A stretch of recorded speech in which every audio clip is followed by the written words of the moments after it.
Coaching itu, kayak mendampingi ya, sebetulnya mendampingi. Tapi mendampinginya ini bukan hanya berjalan beriringan, tapi juga, ada di sana refleksi-refleksi yang memang tujuannya membuat yang diajak bicara jadi lebih baik.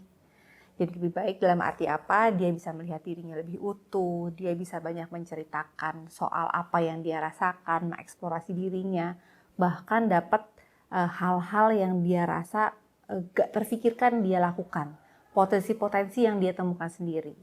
Kenapa yang jadi mahal di coaching itu adalah saat dia menemukan potensinya sendiri.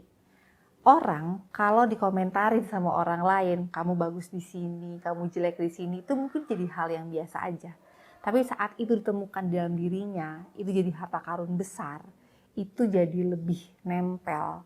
Dia lebih yakin akan kemampuannya dan biasanya lebih dia pegang untuk dia perjuangkan ke depannya.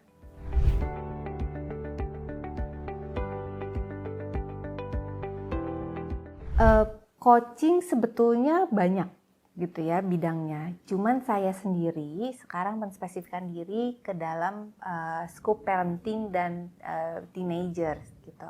Kenapa begitu? Karena buat saya ini adalah ilmu yang nggak pernah ada habisnya dan sedang saya jalanin.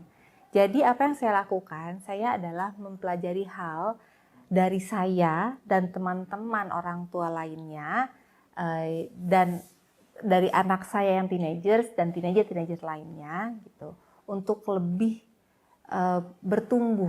Kita selalu jadi individu yang selalu belajar gitu. Harapannya apa yang saya pelajari ini juga bisa dibagikan kepada teman-teman yang lainnya yang akhirnya kita jadi sama-sama saling melengkapi. Jadi kita bilang teman seperjuangan.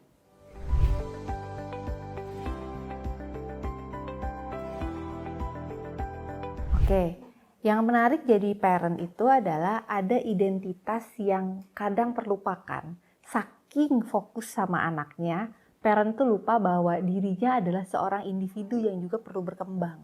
Gitu. Dan banyak orang yang berpikir bahwa parenting itu adalah bagaimana menjadi seorang parent atau orang tua yang baik untuk anaknya. Padahal sebelum jadi orang tua yang baik itu untuk anaknya, dia harus jadi yang terbaik untuk dirinya dulu. Gimana caranya kita bisa nolongin orang kalau kita nggak sehat? Gimana caranya kita bisa ngebantu orang kalau kita nggak baik-baik aja? Itu yang jadi menarik.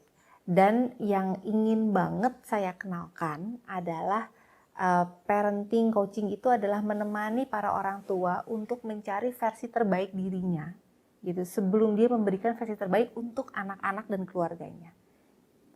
Jadi bisa dibilang seorang orang tua itu adalah perlu know yourself before you understand others.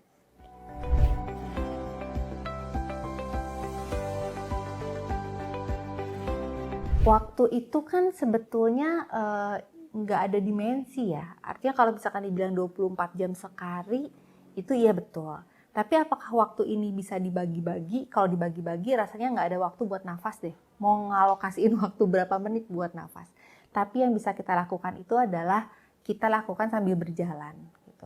Apakah belajar harus membutuhkan waktu? Iya betul. Tapi apakah ini bisa dilakukan dengan mengerjakan hal lainnya? Bisa banget. Apalagi kalau misalkan spesifik ngomong seorang perempuan, seorang ibu, itu kan dikasih karunia bisa multitasking. Atau bisa shifting fokus yang sangat cepat. Dan ini yang mesti dimaksimalkan, dioptimalkan sama teman-teman ibu yang lainnya. Biar apa? Biar kita juga terus jadi individu yang lebih lengkap. Karena tanggung jawab seorang ibu itu, ini sangat besar dan sangat, satu keluarga sangat bergantung. Saya sering bilang kalau yang namanya ibu itu, ini adalah, kalau sekarang karena era internet ya, jadi selalu bilang ini adalah wifi routernya. Kalau ini rusak, sekeluarga bisa rusak karena sinyal baik di keluarga itu adanya di ibu. Gitu. Jadi kalau misalkan ibu ini tidak melengkapi dirinya dengan belajar terus, bertumbuh terus, gimana kita mau kasih yang terbaik untuk yang lain?